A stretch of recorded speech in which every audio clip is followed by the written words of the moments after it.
The Pokémon Company International and Nintendo recently invited me to play an early part of Pokémon Scarlet and Pokémon Violet, and within that I got to experience much of what there is in the Paldea region, including finding the world's first shiny Pokémon in Pokémon Scarlet and Violet. So, here are my impressions of Pokémon Scarlet and Pokémon Violet, so sit down, relax, and listen to everything. Pokémon Scarlet and Violet are the much anticipated 9th generation of Pokémon games, and following from a massive departure from the norm that was Pokémon Legends Arceus, people have been wondering if these games will be more akin to Pokémon Sword and Shield or the new style of gameplay from Pokémon Legends Arceus. We were given access to over an hour of gameplay and we can tentatively answer that question. It is an amalgam of both and is showing signs of being the most ambitious Pokémon title yet. We were let loose in the region of Paldea in the game shortly after the start. All three paths for the Gym Challenge of Victory Road, facing Team Star in Starfall Street or facing the Titans in the Path of Legends, were made available to us, and we were told we could do whatever we want, take whichever path that we want. This feels like a sign of how the game truly is. It is a vastly open landscape. As all the paths were available to us, they did get flagged on the map so you can easily go to whatever goal you desired, at the pace in which you desire. This really gives players the choice of where to go rather than holding our hand and us being the passengers on the journey. That said, the characters do sometimes try to suggest that you go and do particular things, such as check on other characters to lead you to the other story points as you go through certain stories. For example, Nimona suggested that we check on Arven after we defeated the gym. Pokémon has been dabbling with open areas ever since 2016's Pokémon Sun and Moon, with the Pony Plains in Pony Island showing a small look at how the future may be. It then grew with the wild area in Sword and Shield, then the Isle of Armor, the Crown Tundra, and finally the Hisui region's 5 open areas in Pokémon Legends Arceus. The Paldea region really appears to be a final step into creating a big open world, and it really feels like it has hit the mark. We are only allowed in a small corner of Paldea, and that area itself was big. So often I found myself distracted from the main task just to see what was around the corner, up the cliffs, around the ridge, and I almost let the time that had been given to me run out before I hit any of the story paths because I was having such fun exploring and finding the Pokemon. That said, I eventually did take the Victory Road path and did the gym test of finding some flora throughout the town of Artisan. When that was done, I started the battle against Brassius and went through the battle much in the way you would in prior games, but there's definitely more of a cinematic flair going into the battle, with small cutscenes showing more personality for the gym leaders than we saw in Pokémon Sword and Shield. Navigating the world works well. Unlike Sword and Shield and Legends Arceus, you have a mini-map in the bottom right-hand corner to help you keep your location know where you're going, and you can set up waypoints to make sure you're on the right path. Riding on Koraidon was a lot of fun and definitely sped up traversal, and it automatically shifted to climbing when I needed it, and I could glide at any time. Pokemon are found sprawled around the field. You no longer have to go for specific tall grass for random encounters, and as far as we can tell, random encounters no longer exist in the game. Instead, this is more akin to the Legends Arceus game, where they can be just about anywhere. They're not always just standing around waiting for you either, but you can see them sleeping or just going about their day. At one point I was gliding over the field on Koraidon and looked down and I saw 2 Pokemon racing underneath me. And at one point I walked across the field and saw 2 deerlings sleeping amongst the grass while some other Pokemon flying behind them. Sometimes you will also see a group of 4 or 5 of the species of Pokemon together, sometimes with one of the evolutions in the middle. There is a catch to this though, as the wild Pokemon's interactivity is closer to Pokemon Sword and Shield than Pokemon Legends Arceus. You won't be running away from a Pokemon's attacks here to protect yourself, but at worst they will run at you to start the encounter. And that is how wild encounters primarily run. Much like in Pokemon Sword and Shield, if you walk into a Pokemon in the overworld, you'll start the wild encounter, but unlike Sword and Shield, you will not go to a random backdrop. Instead, the world is seamless and you will even see the wild Pokemon and even other trainers or other player characters around in the background as you battle. And like in Pokemon Legends Arceus, you can even move the camera around at will, but unlike Legends, you cannot move your trainer character. There is also another way to start a battle. If you're close enough to a Pokemon, you can aim with the ZL button and throw a Pokeball to get your lead Pokemon out to start a battle. Targeting will show you the name of the Pokemon as well as its level, and if you can sneak up on it, especially by crouching, and catch it unaware, there will be a small boost at the start of a battle. But I was never able to activate that. We also saw a few wild Terra Pokemon. As has already been announced, these Pokemon will automatically terrestrialize in battle against you and offer a challenge. In addition to that, defeating them will earn you LP, which can be used for both the TM machine and even just purchasing items in Pokemon centers throughout Paldea. They'll have a special aura around them and you can see them from far away, so you can definitely tell when you're going into a wild terra battle. Comparison would be more akin to the alpha Pokemon that you find in Legends Arceus roaming around the Hisui region. Trainers also fill out the overworld of Paldea, but unlike past games, you have to talk to them in order to start the battle. They will no longer spot you and force the battle to happen, which means if you do so wish, you can just basically skip every trainer in the Paldea region. They do have speech bubbles over their head, inviting you to battle as you approach, so you will know if there is a trainer ready for a battle.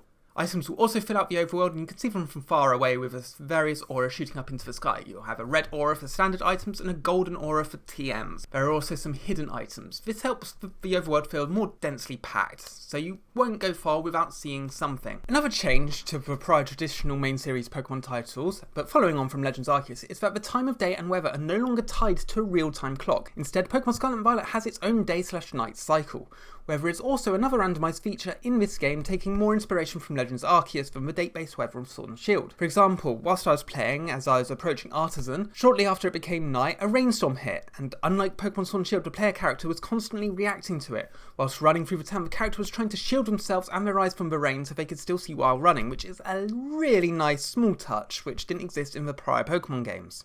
One of the things that the Pokemon community is constantly asking about is shiny Pokemon, and it is one which we were so lucky to confirm. Shiny Pokemon are of course back in this game, and much to our surprise, whilst we were playing through, we actually managed to get the world's first shiny Pokemon in Scarlet and Violet outside of Game Freak and the Pokemon Company. As I was climbing up a cliffside, I got to the top, and amongst all the Pokemon, I found a shiny Skidoo. That's right, continuing from Pokemon Let's Go and Pokemon Legends Arceus, shiny Pokemon are fully visible on the overworld, which is an improvement over Pokemon Sword and Shield where you wouldn't know until you started a battle. We aren't quite sure if there was a special cue, visual or otherwise, due to how we approached the shiny Pokemon, but it was really something to climb up there and find the shiny Skidoo. Unfortunately, I can't keep it, which sucks, but it's getting the first full-on shiny Pokemon in the game is an experience I will never ever forget. Battle-wise, Pokemon Scarlet and Violet definitely align more with Pokemon Sword and Shield. Gone is Legends Arceus' more simplified battle system with the agile and the strong styles of moves, and battles have returned to the more complex and full battle system of the previous main series titles. So your abilities and hold items and everything make a return, and despite that, battles are feeling much snappier and quicker than in Sword and Shield. Now, the animations are quicker and they feel, I don't want to say less cinematic, but the animations don't require your attention as much. Terrestrialization certainly brings a new element to the battle and can give you a nice boost or type change to make things more suited to you. I didn't get to try it out too much in a deep way, but there's definitely a damage boost if you're terrestrializing to the same type you already were. And needing to recharge the Terra Orb definitely feels like a good way to keep the game balanced so you're not constantly pressing the win button like you were with Zed's moves in Pokemon Sun and Moon. However, some changes from Pokemon Legends Arceus have made it through. While you learn moves in a similar way to Sword and Shield, where if your Pokemon hits the level, it asks you if you want to learn the move, Scarlet and Violet does continue Legends Arceus' method of relearning and forgetting moves. You can just do it from the menu at any time. You can also pull Pokemon out of your boxes at any time, just like in every game since Let's Go Pikachu and Pokemon Let's Go Eevee. There's also a new feature where you can select the Pokemon and have it heal automatically using items from your bag to heal as required, which streamlines the process. The menus themselves have followed the streamlined process the game itself has. Now when you call up the menu with the X button, on the left you'll see your party and you'll be able to check their status, heal them and alter their moves on the fly, whilst on the right you'll get to have the bag, settings, save and the Poke Portal, which is the game's method for connectivity. These are all visually striking and have a lovely style and goes with a more simplistic look, much like Pokemon Sword and Shield. The Pokemon Let's Go feature is also a fun thing to try out. If you send your Pokemon out into the overworld by throwing the Pokeball with the ZR button, it will follow you around, but you can press the button again to send it off in certain directions. This will let it get items for you, but it will also have quick battles against other Pokemon. These are very quick and often just one-hit actions, providing you with both experience and the items that the species of wild Pokemon will drop. These items have previously been revealed to be used for crafting TMs at the TM machine at Pokemon Center, so being able to do this helps make it feel more streamlined for a potential grind. So you can just send your Pokemon out and get the experience rather than having to go through the battles very slowly. While you do need to target the Pokemon at other Pokemon, and it's not as automatic as it could possibly be, it definitely has a lot of potential, especially as it's necessary in the Starfall Street story path. Another small change is in regards to the trainer customization. In Pokemon Scarlet and Violet, you have the ability to change much about your character's appearance, except for the hair, at any time during your adventure. You can change the outfits, eye shape, and more without having to go to the Pokemon Center or a boutique. However, there is a massive amount of customization options that we saw, with boutiques allowing you to buy more clothes and hairdressers to change the hair. This time, however, there are no restrictions. All players can have all hairstyles or wear whichever clothes they want, regardless of the looks they started with at the beginning of the game. Every trainer has access to everything. You can also use emotes at any time through the D-pads whilst on the overworld. This can be done for pictures, because you can take selfies with you and your Pokemon, or you and other players, and this is especially useful when you go into multiplayer and bring other players in through the Union Circle. Following the single player portion of the demo, we were given a chance to test out the multiplayer features of the game, and multiplayer truly is a key aspect of Pokemon Scarlet and Violet, and frankly it felt amazing. It is an evolution of what we saw in Pokemon Sword and Shield through the Wild Area, Crown Tundra and Isle of Armor, where you can see the other players through your game. Now this can be done with only up to 4 players at once, but it's such a nice thing to see because you can go on the adventure with your friends. And you can also organise battles, trades and raids far more easier than the usual way, and notifications will come up on top if players in the same Union Circle are doing them. An excellent touch was being able to see what your friends were doing even if you were inside battle and they can see you. It's this sort of multiplayer interconnectivity that people have truly wanted. All other multiplayer modes are still present. You can still do link trades, battles, surprise trades, plus the already announced Battle Stadium and even Mystery Gift, all without being in the same Union Circle. Just like Pokemon Sword and Shield, this uses link codes, so each player has to put in the same link code in order to connect to each other. Terra Raid battles feel like a response to the feedback that they received from Pokemon Sword and Shield's Max Raid battles.